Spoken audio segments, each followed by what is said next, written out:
Hello there. Tonight we're diving headfirst into the thrilling world of economic policy. It's a topic that might seem dry at first glance, but trust me, it's anything but boring. I know, hold your applause.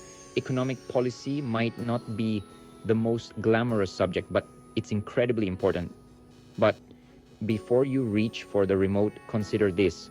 Economic policy directly affects your money, your job, and even whether you can afford that oat milk latte you've been eyeing. It's the invisible hand that shapes our daily lives.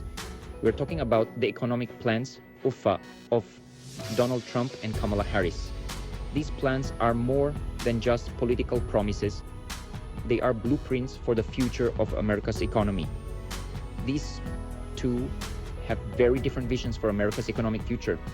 Their policies could lead us down very different paths. Think of it like choosing between two restaurants.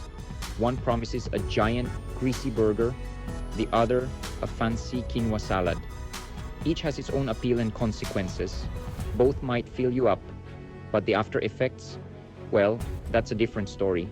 One might leave you feeling sluggish, while the other could make you feel energized. So, buckle up as we break down their proposals on taxes, spending, jobs, trade, and that old chestnut, the national debt. We'll explore how these policies could impact everything from your paycheck to the price of goods at the supermarket.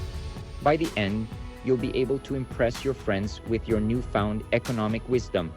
Imagine being the go-to person for economic insights in your social circle. Or at least, you'll be able to sound vaguely informed at your next family dinner. So, let's get started and dive into the nitty-gritty of economic policy. Trust me, it's going to be an enlightening ride. Let's start with the man who claims to be the best at everything except maybe modesty, Donald J. Trump. His signature economic achievement, the Tax Cuts and Jobs Act of 2017. Think of it as a massive Christmas bonus for corporations and wealthy Americans. The idea was simple: cut taxes and the economy will boom, businesses will invest, jobs will magically appear, and everyone will be swimming in cash. It's like trickle-down economics, but with a slightly more orange hue. Did it work? Well, the jury's still out. The economy did grow, but not at the miraculous rate Trump promised. And those tax cuts blew a big hole in the national debt, which brings us to our next point. Now, let's turn to Kamala Harris, the former prosecutor who's promising to hold Wall Street accountable. Harris has been vocal about her commitment to economic justice and reform, aiming to create a fairer financial system for all Americans. Her tax plan is like the flip side of Trump's tax the rich, fund social programs, and try to level the playing field. By targeting the wealthiest individuals and corporations, she hopes to generate significant revenue that can be redirected towards essential public services. Harris wants to reverse many of Trump's tax cuts, particularly for corporations and the wealthy. She believes that these entities have benefited disproportionately from recent tax policies, and it's time for them to contribute their fair share to society.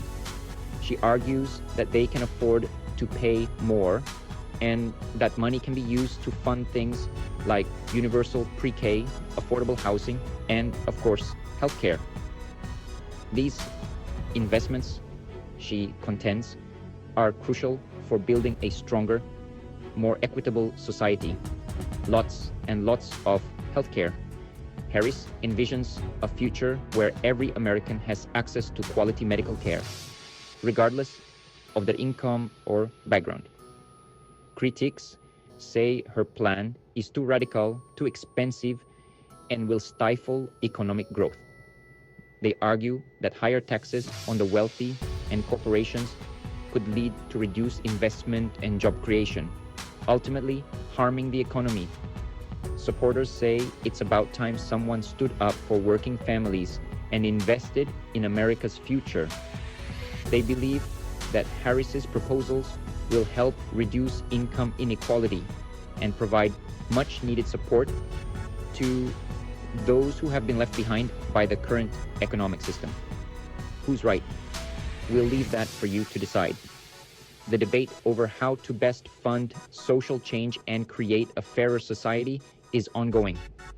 And it's up to each of us to weigh the arguments and make our own informed decisions. Section 4, Public Spending Showdown, Guns versus Butter. Now let's dive deeper into where all that the taxpayer money actually goes and how it's allocated. Trump and Harris have very different priorities when it comes to public spending, reflecting their distinct political ideologies and visions for the country. Trump is all about peace through strength, which basically means spending a boatload of money on the military. He believes that a strong military presence is essential for national security and global influence. Under his administration, defense spending has seen a significant increase. However, this has come at a cost, with proposed budget cuts to critical areas like education, environmental protection, and various social services. The idea is that a powerful military will deter threats and maintain peace. Harris, on the other hand, has a different approach. She wants to shift spending away from the military and towards social programs.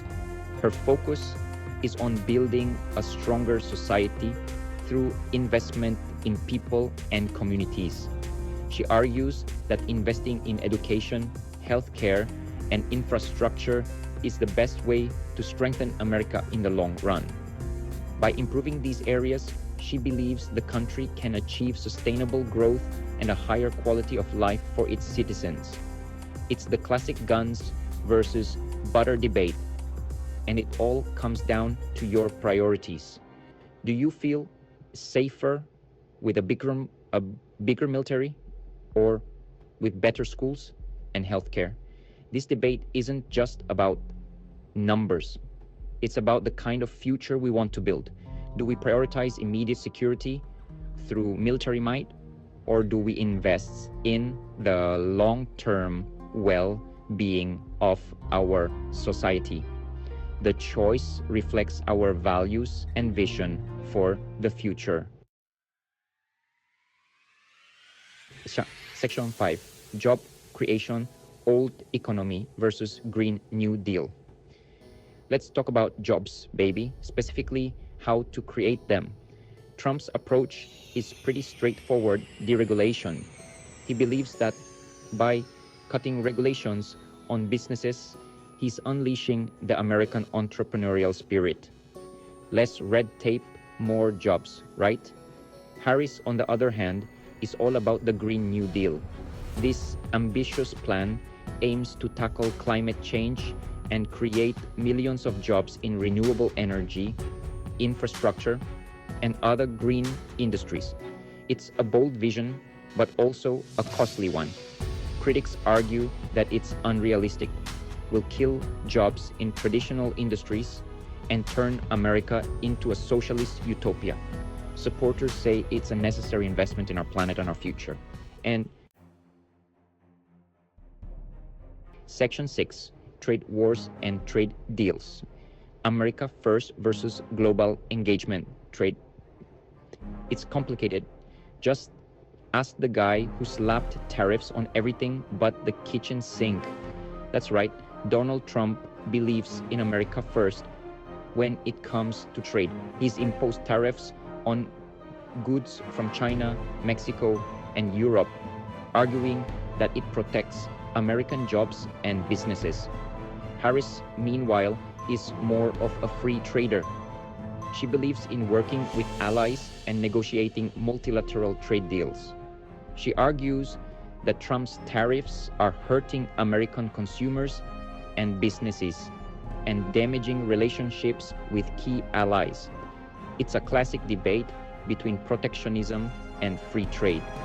Trump thinks we need to protect ourselves from the big bad world. Harris thinks we're stronger when we work together.